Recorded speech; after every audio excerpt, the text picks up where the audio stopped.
Well, I'm not as worried about even the privacy as I am the fact that they are engaging in censorship of materials that they don't like. And Facebook is scooping up more than just your age, location, and relationship status, working with retail brands and political campaigns to gather more than 50 personal things about you, including how long you've lived in your home, how many credit lines you have, which groceries you buy, even what kind of medication you're using. We're demanding an end to the shadow banning, a stop to the silencing, and a stop to the blacklisting, banishing, and canceling. We are asking the court to impose punitive damages on these social media giants. Anyone whose data might have been affected by this, we're gonna make sure that we tell.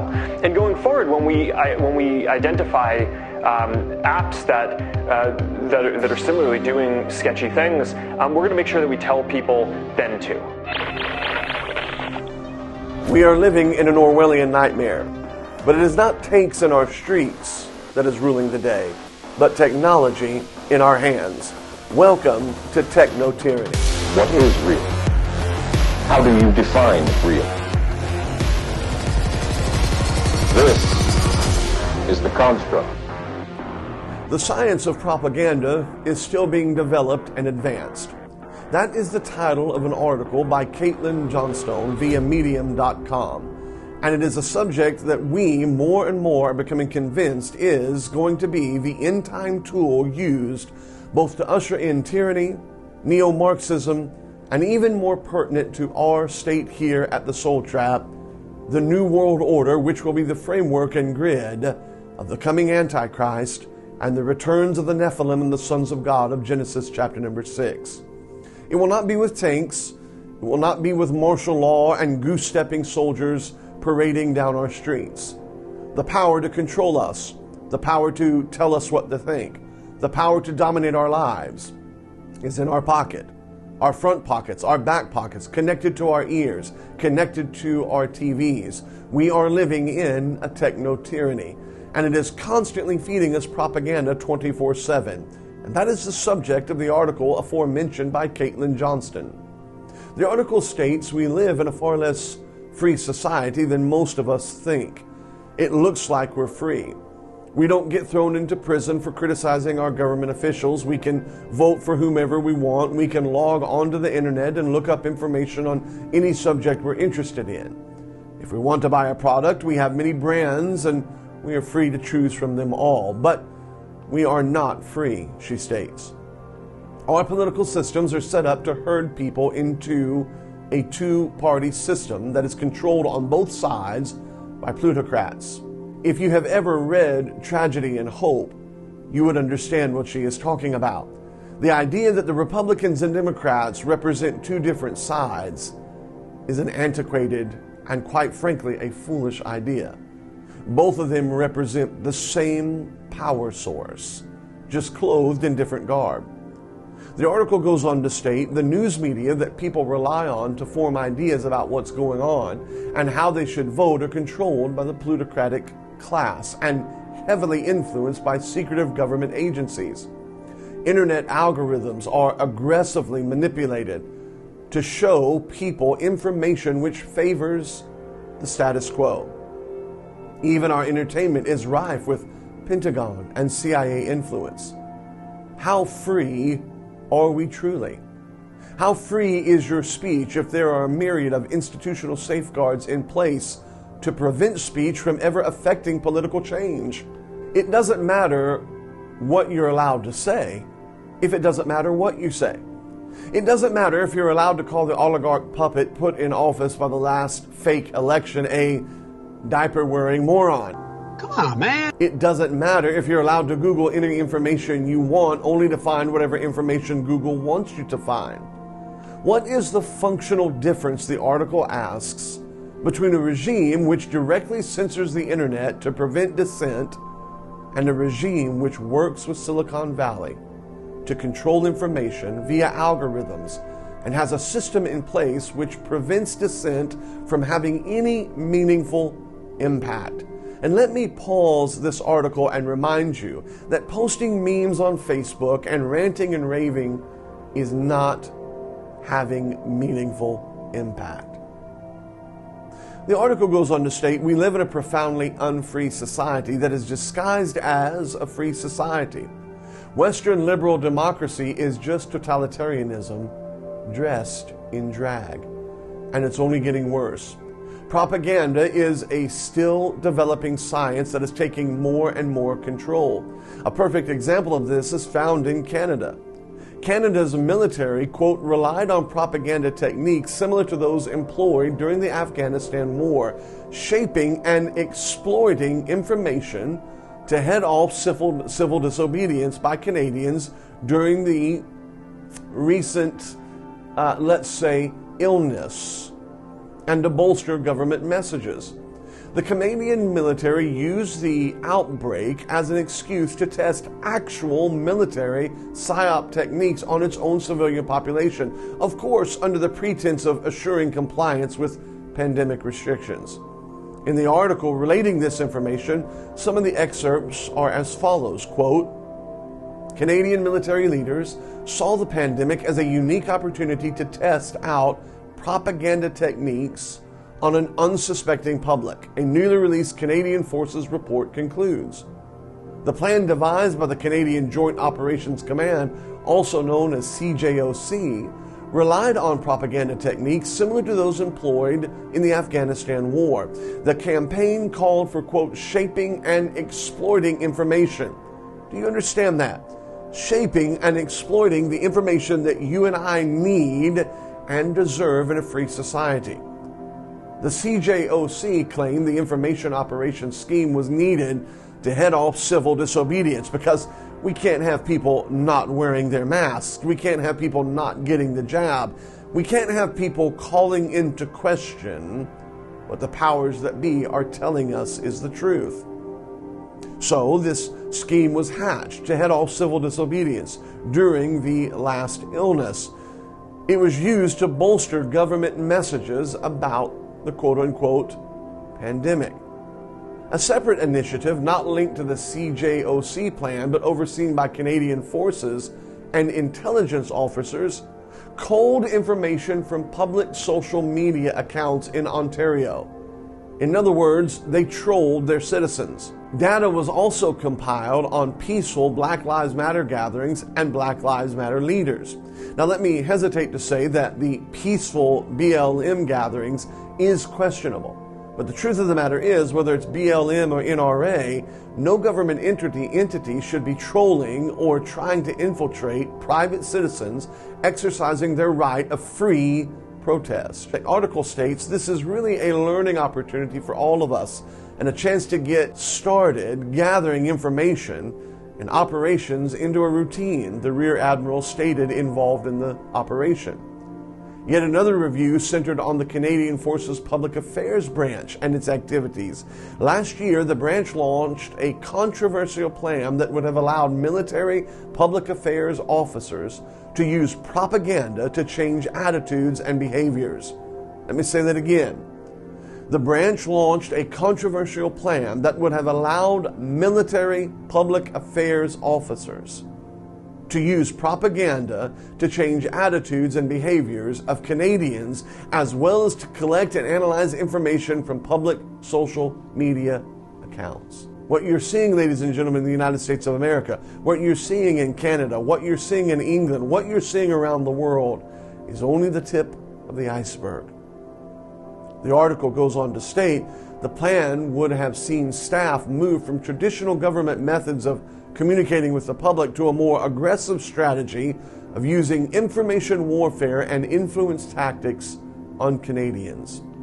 So, they're not just employing mass-scale psychological operations on the public, they're testing them and learning from them. Why?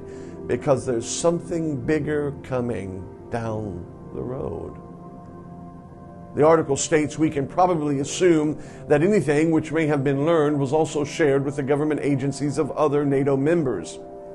In an article written at the Grey News Zone by Benjamin Norton, he states, quote, Western governments in the NATO military alliance are developing tactics of cognitive warfare, using the supposed threats of China and Russia to justify waging a battle for your brain in the human domain to make everyone a weapon. Behind NATO's cognitive warfare, the battle for your brain, waged by the Western militaries, there are some very profound things taking place. In excerpts from the article, it states NATO is spinning out an entirely new kind of combat it has branded as a warfare that is cognitive in nature. Described as the weaponization of brain sciences, the new method involves hacking the individual. How, you ask? By exploiting the vulnerabilities of the human brain in order to implement more sophisticated social engineering. While the NATO-backed study insisted that much of its research on cognitive warfare is designed for defensive purposes, of course, it's defense, it also conceded that the military alliance is developing offensive tactics, stating that, quote, "The human is very often the main vulnerability, and it should be acknowledged in order to protect NATO's human capital, but also to be able to benefit from our adversaries' vulnerabilities." In a chilling disclosure, the report stated explicitly that, quote, "The object of cognitive warfare is to harm societies, and not only the military." The study described this phenomenon as the militarization of the brain. But it appears clear that NATO's development of cognitive warfare will lead to a militarization of all aspects of human society and psychology, from the most intimate of social relationships to the mind itself. In other words, this document shows that figures in the NATO military cartel increasingly see their own domestic population as a threat, fearing civilians to be potential Chinese or Russian sleeper cells. The dastardly fear of fifth columns that change the stability of Western liberal democracies. Naturally, the NATO researcher claimed foreign adversaries are the supposed aggressors employing cognitive warfare, but at the same time he made it clear that the Western military alliance is developing its own tactics. What's so fascinating is the more you go forward in the future, the more you return to the past. In 1917, a young Edward Bernays was asked to help the American war effort by applying his uncle Sigmund Freud's theories of the unconscious to a new German technique called propaganda. Thus began the current war. The war one has called on sense-making.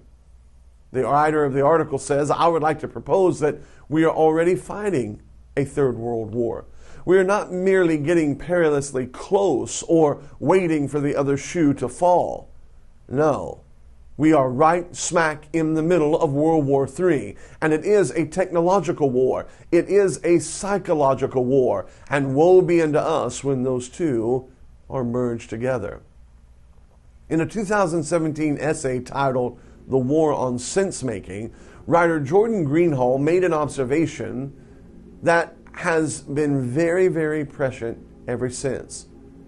That the science of modern propaganda has been in research and development for more than a century now, and has necessarily advanced scientifically just as much as other fields in the military have.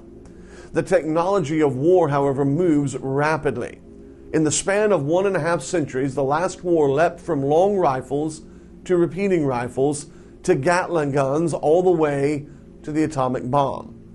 The warfighters of the current war haven't dawdled either. The wars of culture, meaning, purpose, psychology have seen innovative new technologies on an exponential level. The efforts of Bernays and Goebbels have been left far in the past by the modern methods of Zuckerberg, Dorsey, and others. Think about how many technological advances there have been in the military over the last century. Our rulers have been refining their methods of manipulating our sense-making abilities to their advantage throughout that entire time, and only a small minority of us have even begun to realize that the manipulation is happening. We're just learning to play checkers while they're mastering 3D chess. The writer of the article states, "I don't have any solutions to this problem other than to spread consciousness of the fact that it is happening. Propaganda only works if you don't understand A, that it is happening to you, and B, how it is occurring. And a basic awareness of the fact that there's a global spanning campaign to manipulate human thought to the advantage of the powerful is the first step toward having that understanding. Having the humility, the writer of the article states, to understand that you yourself can be manipulated and deceived is one of the greatest steps in discovering the truth. The writer states, "My hope is that humanity will transcend its psychological susceptibility to manipulation and move into a healthy relationship with mental narratives as our adapt or die precipice draws near. But time," he states, "will only tell." Well, we don't need time to tell us how it ends. The Bible does. In the end, the Bible says, men shall deceive and be deceived at breakneck speed. And the only true light that can cut through the fog of darkness and delusion is not Congress helping us with Facebook. It is the authorized version, the King James Bible, the words of God, for it is the entrance of God's word that giveth light. It is the inspired word that helps us. And in a day of propaganda, we need precepts. Hi, sweetheart. You don't need to get me anything for the holidays. Just get the COVID booster. Just get the COVID booster. Just get the COVID booster. There's no better gift than peace of mind. Find out. Be careful of what you say. Be careful in every way. Be careful of what you do. Big Brother is watching you. Be circumspect and discreet. Stay light on your mental feet. One slip and you know you're through. Big Brother is watching you. Conform with all directives. Remember, obedience pays. And when you watch that TV screen, remember it works both ways. Dear Santa, I don't want games. I don't want toys. Just get me the COVID vaccine. Into the blue, Big Brother is watching you.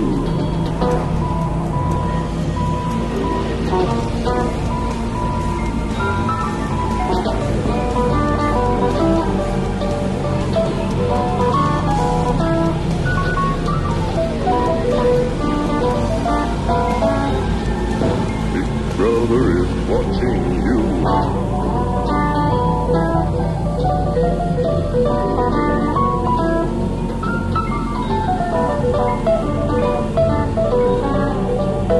Big Brother is watching you. Conform with all directives. Remember, obedience pays. And when you watch that TV screen, free your mind.